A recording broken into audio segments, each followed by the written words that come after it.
একদিন গৌর ভক্তের সঙ্গ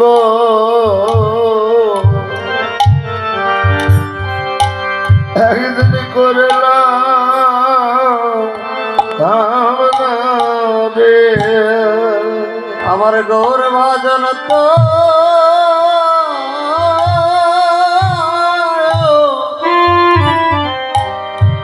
দূরে কথা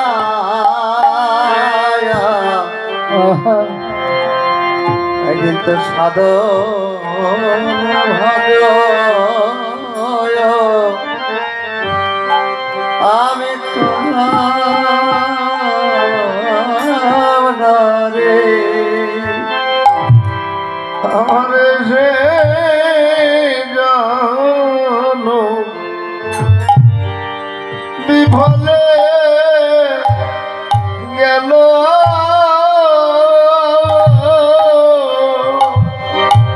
আমার সে জানো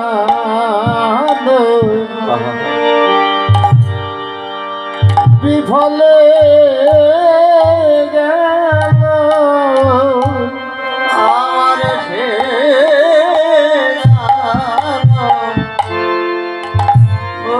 বিফলে গেল একদিন ভগত সঙ্গ আমি করলাম না রে আমার সে জানো বিভালে গেল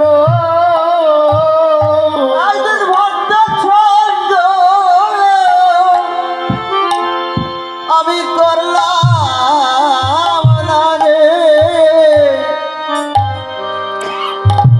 আমার এসে জানো বিফলে গেল বলে সবাই করো ভক্তের সঙ্গ সবাই করো ভক্তের সঙ্গ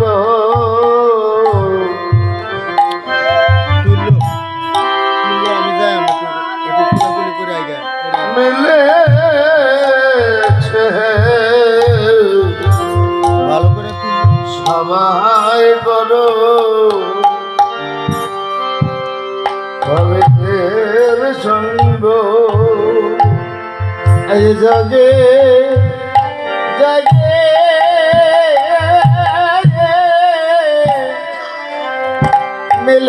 মিলেছে গো তোমরা সবাই কত মধুর ভক্ত সঙ্গ আমাদের আর ভাগ্যে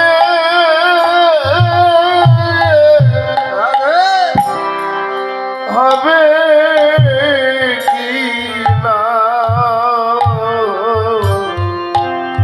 আজি সবাই করো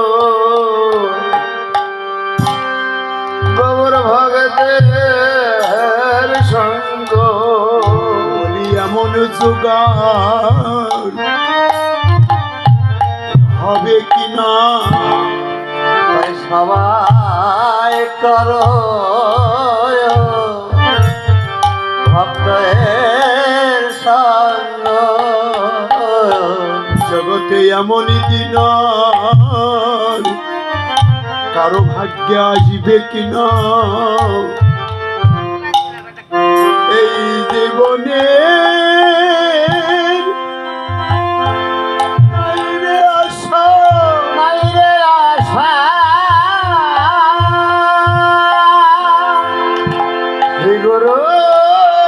চরণ করো ভরসা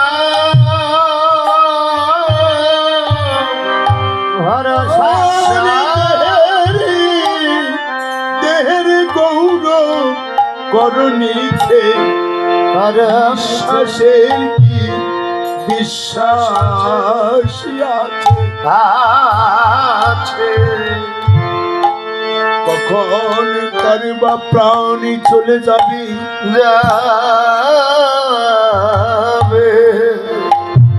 কেউ বলতে পারে না।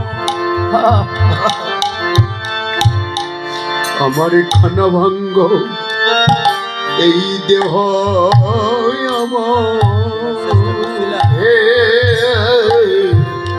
খানা ভাঙ্গ দেহ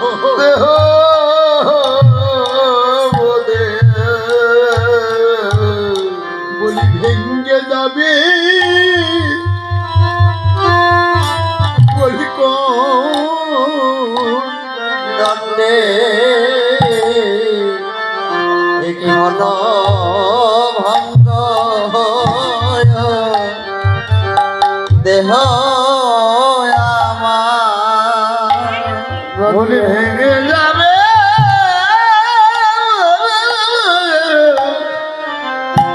বলি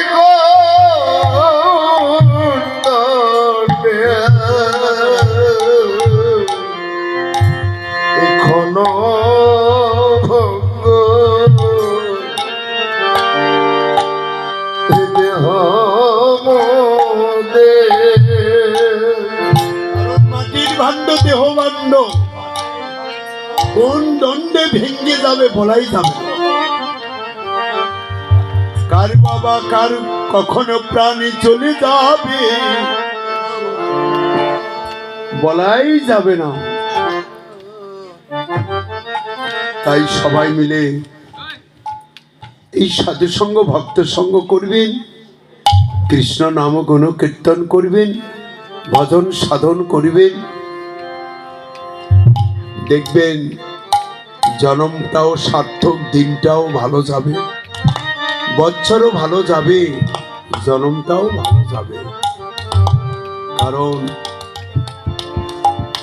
এই পৃথিবীতে কোনো জীবের উল্লেখ নাই এনারা কেন এসেছেন, কেন এসেছেন এনারা, কিন্তু মানব জীবন উল্লেখযোগ্য জীবন।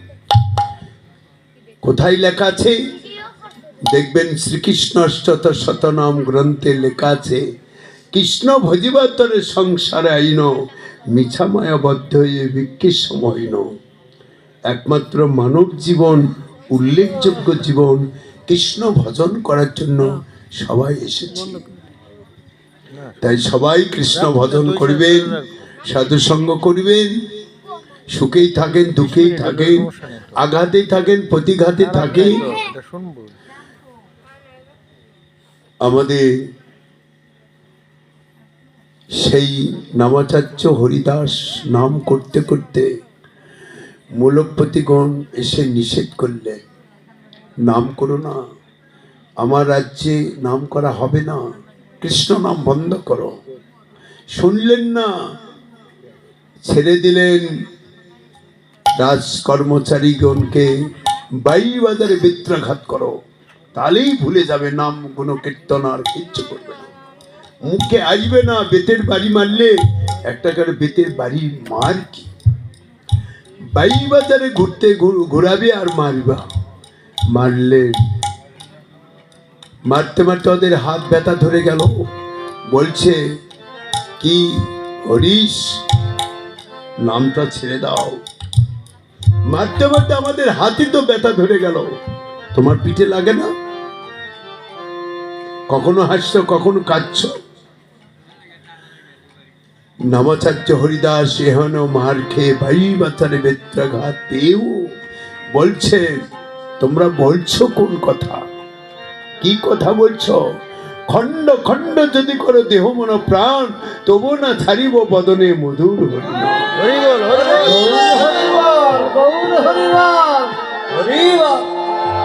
এ হরিনাম ছাড়ব না।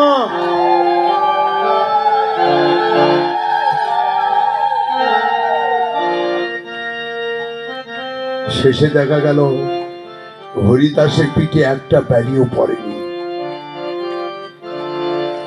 একটা বেতের বাড়ি যদি পড়তো তাহলে বলিবার হতো।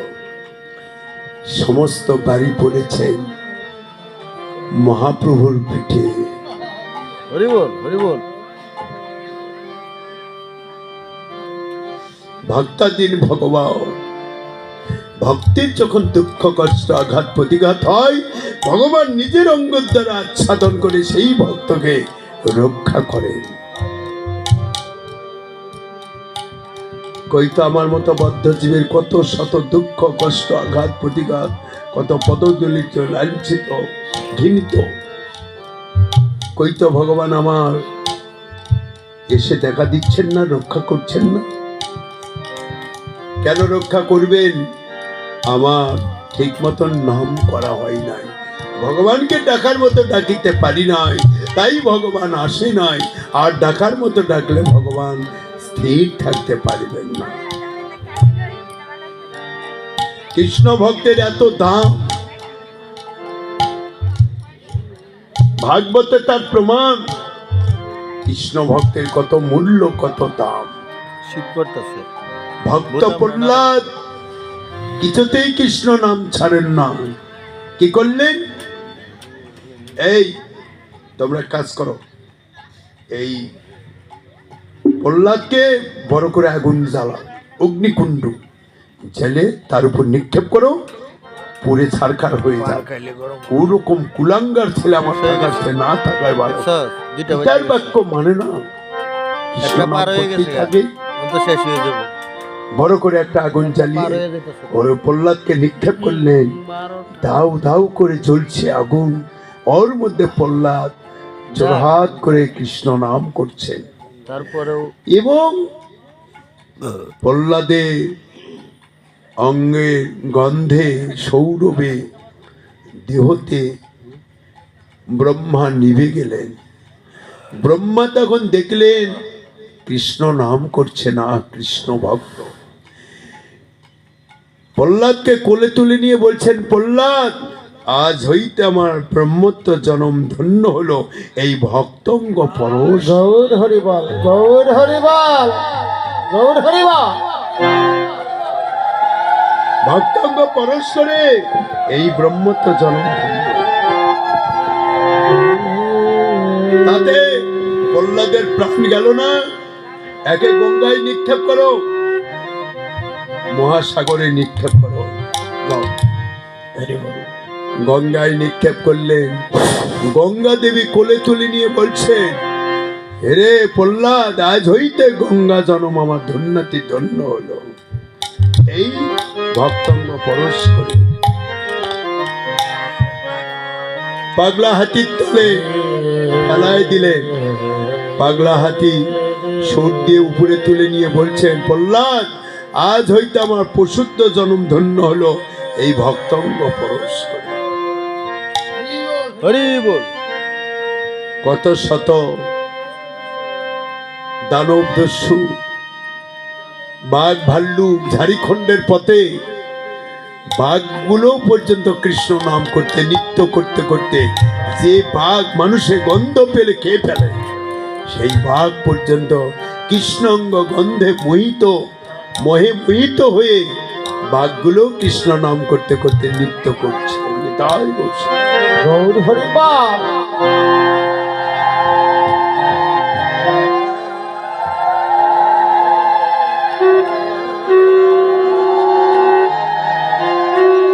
আর মনের অভিলাষ ক্ষমা নাই হয় মোর, আর মনের অভিলাষে ক্ষমা নাহি হয় মোর। গোবিন্দ দাস কহে মই ভেল ভোর। আর গোবিন্দ দাসে কহে মই ভেল ভোর। গোবিন্দ দাস কহে ওই মই ভেল ভোর। আর গোবিন্দ দাস কহে মই ভেল ভোর।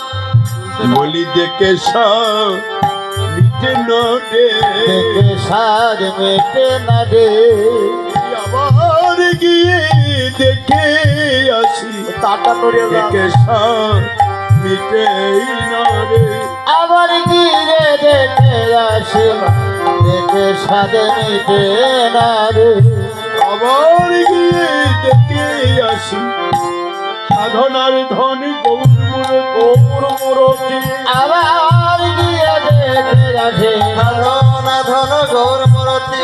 আবার গিয়ে দেখে আসি দেখলেও সাদ মেটে না রে।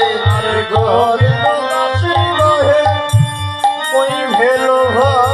আর গোবিন্দ দাসে কহে মই ভেলো ভাই। সমস্ত নাগরিক গৌরপ্রেসী নাগরিককে বলছেন কিরূপ দর্শন করলি রে, একটু বর্ণনা কর। বলে দেখ, নয়নের রূপ দর্শন করেছে। নয়নে তো বদন নেই বলতে পারে, যার বদন আছে বলতে পারে তার তো নয়ন নেই। তা বলবি না বল। তবে আমাদের মনে হয় সূর্যের সঙ্গে গৌরূপের তুলনা হয়।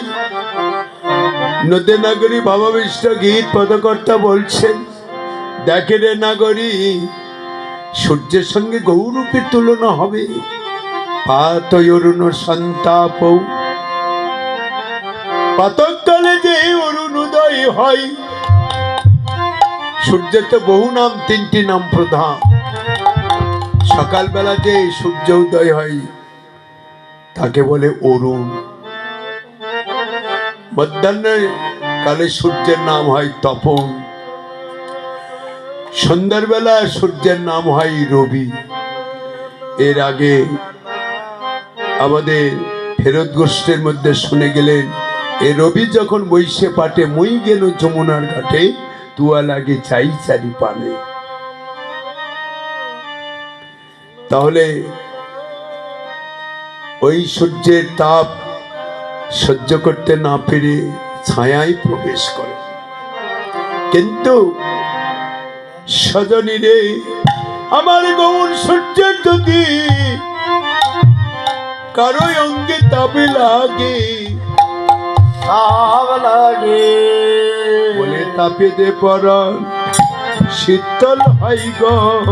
তার তাপিরে পরা শীতল হয় গো। আমার গৌর সূর্যে তাপে লাগলে তাপে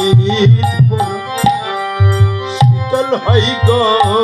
আমার গৌর সূর্যে তাপ লাগিলে তাপিত পরা শীতল হয় গো। দেখ দেখ, গৌর সূর্যে তাপ লাগলে তাপিত পরাণ শীতল হয়। তাহলে চাঁদের সঙ্গে তুলনা হয় না? বলি চাঁদ আগামীকালই পূর্ণিমা, মাঘী পূর্ণিমা। এই পূর্ণিমাটার নাম মাঘী পূর্ণিমা। প্রতিটা পূর্ণিমার নাম আছে। এই মাঘী পূর্ণিমার পরে যে পূর্ণিমা হবে সেটাই হলো দোল পূর্ণিমা। এবং গৌরের আবির্ভাব তিথি। আর চাঁদের সঙ্গে তুলনা করবি, এই জগতে যখন চাঁদে উদয় হয়, বাইরে অন্ধকারে নাশ করে, ঘরের জানালা কাপাট বন্ধ করে দিলে এই চাঁদের আলো প্রবেশ করতে পারে না। কিন্তু আমার কারো যদি ভাগ্য আকাশে, হৃদয় আকাশে চাঁদের উদয় হয়, তাহলে তার ভিতর বাইরে কেন, ভিতর বাহির আলো করে। তার ভিতর বাহির আলো কাটে। আমার গৌর চাঁদের উদয় হলে ভিতর বাহির আলো করে। আমার গৌর চাঁদের উদয় হলে ভিতর বাহির আলো কাটে। আর গৌর চাঁদের উদয় হলে অন্ধকারের থাকে না রে। আমার গৌর চাঁদের উদয় হলে অন্ধকার আর থাকে না রে আমার গৌর চাঁদের উদয় হলে ভিতর বাহির আলো করে তাহলে চাঁদের সঙ্গেও তুলনা হওয়া কঠিন। এই চাঁদ কয়দিনে পরিপূর্ণ হয় গো? 15 দিনে পরিপূর্ণ হয়। কিন্তু গৌর হরি কি 15 দিনে পরিপূর্ণ? বলে না না, 16 কলাই পরিপূর্ণ। গৌর চাঁদ 16 কলায় পরিপূর্ণ। এই চাঁদ 15 দিনে পরিপূর্ণ। গৌর হরি 16 কলাই পরিপূর্ণ। এ চাঁদ 15 দিনে পরিপূর্ণ। 16 কলায় পরিপূর্ণ এ চাঁদ 15 দিনে পরিপূর্ণ। 16 কলায় পরিপূর্ণ চাঁদ 16 কলায় পরিপূর্ণ। এই চাঁদ 16 কলায় পরিপূর্ণ নয়, 15 দিনে এক পক্ষ, 15 দিনে পরিপূর্ণ। তারপরে আগামীকাল পূর্ণিমার চাঁদ দেখবেন, ওই চাঁদের মধ্যে একটা কালো দাগ, কলঙ্কের দাগ। তাহলে এই চাঁদেরও কলঙ্ক আছে। এই চাঁদের কলঙ্ক আছে। আমার গৌর চাঁদ নিষ্কলঙ্ক, চাঁদেরও কলঙ্ক আছে। আমার গৌর চাঁদ নিষ্কলঙ্ক, এই চাঁদের কলঙ্ক আছে। এই চাঁদে যে কলঙ্ক আছে, আমার গৌর হরি নিষ্কলঙ্ক। এই চাঁদেরই কলঙ্ক আছে। গৌর হরি নিষ্কলঙ্ক চাঁদেরই কলঙ্ক আছে। গৌর গৌর হরি নিষ্কলঙ্ক তাহলে আমাদের গৌর সুন্দর নিষ্কলঙ্ক, কলঙ্কবিহীন। তাহলে এই কলঙ্কবিহীন গৌরের যদি কেউ উপাসনা করে, ভজন করে, স্মরণ মনন করে, তাহলে কিন্তু বাবা তারও নিষ্কলঙ্ক হইতে হবে। কলঙ্কিত হইলে কলঙ্ক দেহ দিয়ে গৌর ভজন হয় না। যারা স্কুলে লেখাপড়া করে, ইংলিশে পড়াশোনা করে, তারা ভালো জানে হেলথ ইজ লস্ট।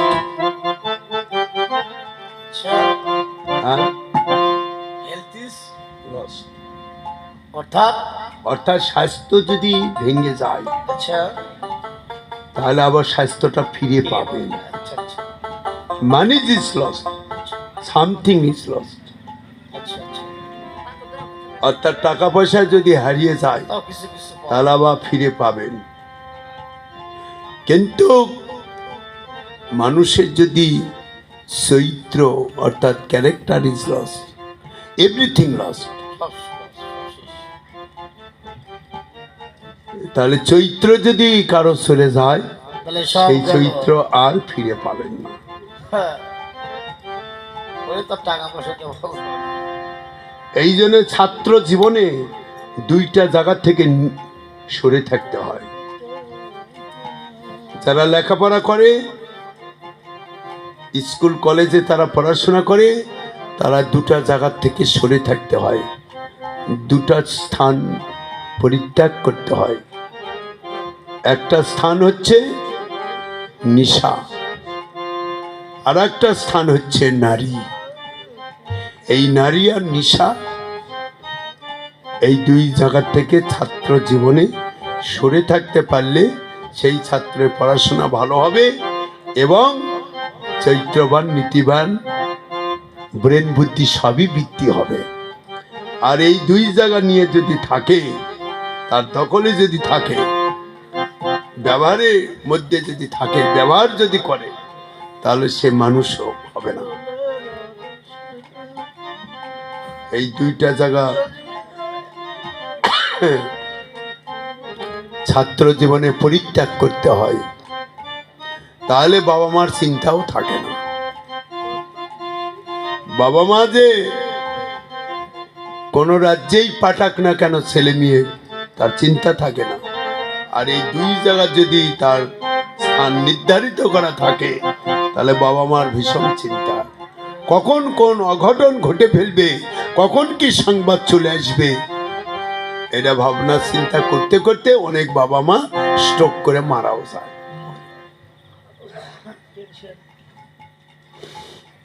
এই জন্য যার যার কর্মফল সেই সেই ভোগ করবে। জ্ঞান উপদেশ দিয়ে যদি না মানে তাহলে করার কিছু নাই। তবে উপদেশ দিবে, উপদেশ দেওয়ার সময় উপযুক্ত সময়টা নির্ধারিত করবেন। ছেলে মেয়েকে শাসন করার সময় আছে। ওরা যখন কোথার থেকে ঘুরে ফিরে আসলো অবৈধ সাঙ্গ করে, তখন যদি শাসন করেন, তখন যদি উপদেশ, ওই উপদেশ মানবে না, ব্রেনেই কাজ করবে না, ব্রেনেই ধরবে না, ব্রেনই ওই জায়গা নেই, মন বুদ্ধি তো কিছু নেই ওই জায়গা। ওর মন আছে, মন করে তোলাপাড়া, কখন যাবো জোলাপাড়া, বাহ, বেশ। ওর জোলাপাড়া যাওয়ার মন। ওকে উপদেশ দিলে মানবে না। সেই সুন্দর ছন্দ। মায়েরা উপদেশ দিতে হবে। ছেলে যখন খেতে বসবে, 2 গ্লাস 3 গ্লাস খেয়ে জল 1 গ্লাস খাবে, তখন মনটা শান্ত হবে, তখন উপদেশ দিতে হবে। বাবারে, এইভাবে চলতে হয়, এই কাজগুলো করা হয় না, এই কাজগুলো, তখন ব্রেনে কাজ করবে। আর মায়েদের উপদেশ দিতে হবে, যখন ছেলে ঘুমাতে যাবে, হয়তো শুবে, শোয়ানোর সময় শুয়ে যখন থাকবে, শোয়ার সাথে সাথে তার ঘুমাই না, শোয়ার সাথে সাথে বিছনাত বসেই শুয়েই ল্যাপটপ গায়ে দিয়ে মোবাইল দেখবে। মোবাইল শুরু, এই মোবাইল টিপতে টিপতেই কোন দিক দিয়ে রাত চলে যাচ্ছে তার ঠিক নাই। এই দিকে শিয়াল ডাকিচ্ছে, তাতেই বোঝা গেল 4টা বেজে গেছে। শিয়াল ডাকলেই, শিয়াল তো পরে পরেই ডাকে, 2টা বাজলে ডাকবে, 1টা বাজলে ডাকবে, 3টা বাজলে ডাকবে, 4টা বাজলে ডাকবে, 5টা বাজলেও ডাকবে। ওর দায়িত্ব তো আছে, তো ডিউটি তো আছে। আবার এখন শিয়াল রাতে ডাকতো, এখন দিনে তো ডাকে। শিয়ালের খাদ্য পাই না, খুব অভাব, খুব অভাব। তারা খাবে কি? এই খাওয়ার অভাবে তারা ডাক শুরু করে দেয়। এবং খিরা দেখেছেন? খিরা, হ্যাঁ খিরার জমি দেখেছেন? হ্যাঁ। ওই জমিতে খিরা খাবার যায়, পাহারা দেয়। যে পাহারা দিবে যায়, আমাদের ওখানে বদলগাছি থানাতে একজনা একেবারে শিয়ালে 4-5 জন শিয়ালে মানুষটাকে খাই ফেলছে। পাহারা দিবে, আমরা কি খায় বাঁচবো? ওই মানুষ পাহারা দিতে ওই ঢোকর যায়, ও কি ধরে গেছে, কামড়ে কুমড়ে একেবারে যা তাই করে দিচ্ছে। সেই মানুষ সঙ্গে সঙ্গে রাজশাহী হাসপাতালে নিয়ে যায়, মারাই গেছে। আগে শিয়াল দেখতে পেয়েছেন, এখন রাস্তা দিয়ে এখনই গেলে দেখবেন শিয়াল ঘুরে ফিরে করতেছে এবার ওপর দিয়ে। এখন গৌর গোবিন্দের ভজন করতে হলে নিজে একটু সতর্ক হইতে হবে। ছাত্র জীবনে 2 জায়গা থেকে সাবধান, সাধু জগতে 3 জায়গা থেকে সাবধান। এই নারী নিশা আর অর্থের লোভ, এই জায়গা থেকে সাধুদের সরে থাকতে হবে। সাধুদের 3 জায়গা, আর ছাত্র জীবনে 2 জায়গা। তাছাড়া উন্নতি হবে না ভজনের। তো সাধুরা কি টাকা পয়সা ইনকাম করবে না? সাধুরা টাকা ইনকাম করবে, সব কিছু করবে, ভগবানের ভোগ লেগে প্রসাদ পাইতে হবে। অর্থাৎ ভগবানের সেবা দিয়ে, সেই প্রসাদ দিয়ে দেহ ধারণ করতে হবে। তাহলে ইনকাম করতে, টাকা ইনকাম করতে তার কোনো পাপ লিখবে না, পাপ হবে না, যদি ভগবানের সেবায় লাগে। আর যদি ভগবানের সেবায় না লাগে, তাহলে অবৈধ যদি খরচ করি, টাকা ইনকাম করে, তার জবাব দিতে হবে, হিসাব দিতে হবে, পাপের প্রায়শ্চিত্ত ভোগ করতে হবে। প্রসাদ পেলেই যে ভজন হবে তাও নয়। বৃন্দাবনে একজন বৈষ্ণব প্রসাদ নিয়ে খায় নাই, নিয়ে যে ট্যাঙ্গে রেখেছে প্রসাদ। কিছুক্ষণ পরে দেখলেন প্রসাদ থেকে রক্ত টপ টপ টপ করে পড়ছে। সবাই বলছে রক্ত পড়ছে কেন? বলে ওটা সুদখোরের টাকা, সুদ খেয়েছে, সেই টাকা দিয়ে গেছে, সেই টাকার ভোগ দিয়েছে। ওই সুদখোরের টাকার ওই ভোগ দিয়ে ও রক্ত পড়ছে। কসাই কর, সুদখোর, এগুলানের ইনকাম ছড়ছে। সাধুরা এই জন্য সব জিনিস খায় না, সবার ভোগও খায় না। ভোগ না খালেই যে এই কেমন বড় সাধু হয়েছে ভোগ খাইল না, এটা বলাও অপরাধ। সে জেনেছে, জেনেই সব কিছু হবে। তাই এই রূপটা দেখলো কে? এই রূপ দেখেছে বা এই রূপের তুলনা কারোর সঙ্গেই হলো না, একজনের সঙ্গে তুলনা হয়। সেটা কার সঙ্গে? ধরে নেন আপনারা গঙ্গা স্নান, আগামীকাল গঙ্গা স্নানও কেউ করবে। গঙ্গা স্নান করতে সরাসরি গঙ্গায় নামবেন কি? একটু গঙ্গা দেবীর পূজা করেই গঙ্গায় নামবেন।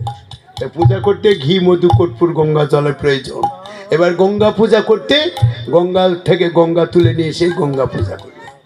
যেমন গঙ্গা জলে গঙ্গাই পূজা, গঙ্গা জলে গঙ্গা পূজা, যার তুলনা তাহারি কাছে গঙ্গা জলে গঙ্গা পূজা। তার তুলনা তারি কাছে গঙ্গা জলে গঙ্গা পূজা। যার তুলনা তার কাছে গৌর সুন্দরের রূপের সঙ্গে কারো জগতে তুলনা হবে না। তবে এই রূপ দেখলো কে? গোদাবরীর তীরে রাই রামানন্দ দেখেছে। কথা কথন আলাপ আলোচনা হইতেই পহিলে দেখে না তোমার সন্ন্যাসী স্বরূপ, এবে কেন দেখে তোমার স্বামী গোপরূপ, সন্মুখে দেখে তোমার পঞ্চলিকা, তাও রূপে আছে তোমার কৃষ্ণ। কৃষ্ণ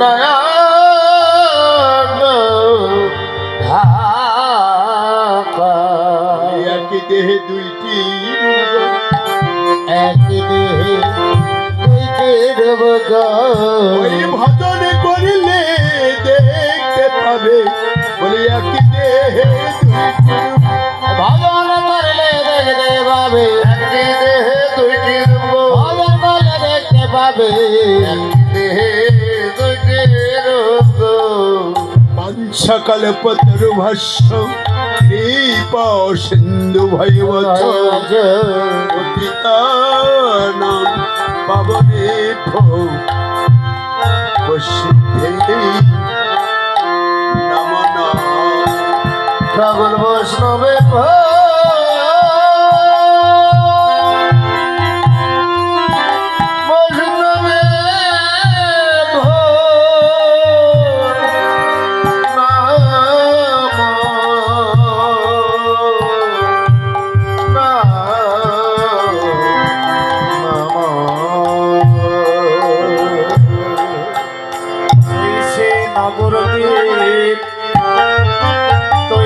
শ্রী বৃন্দাবন হয়ে একাকার একাকার, জৈসে সুরধনে তৈসে শ্রী যমুনা বহ কয়ে কই ভার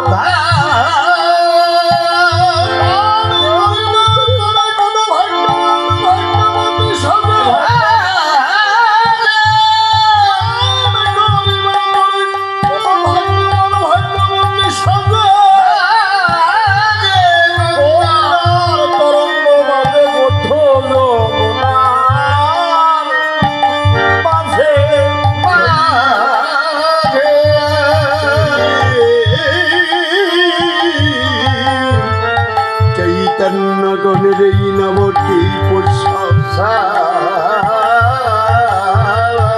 মধু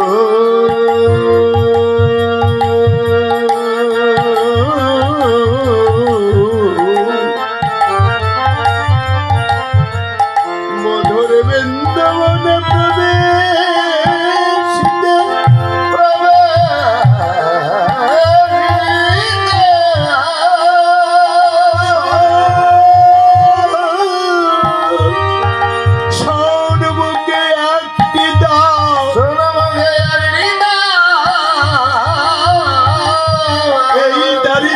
যদি উন্নদানি করিতে চাহে তবে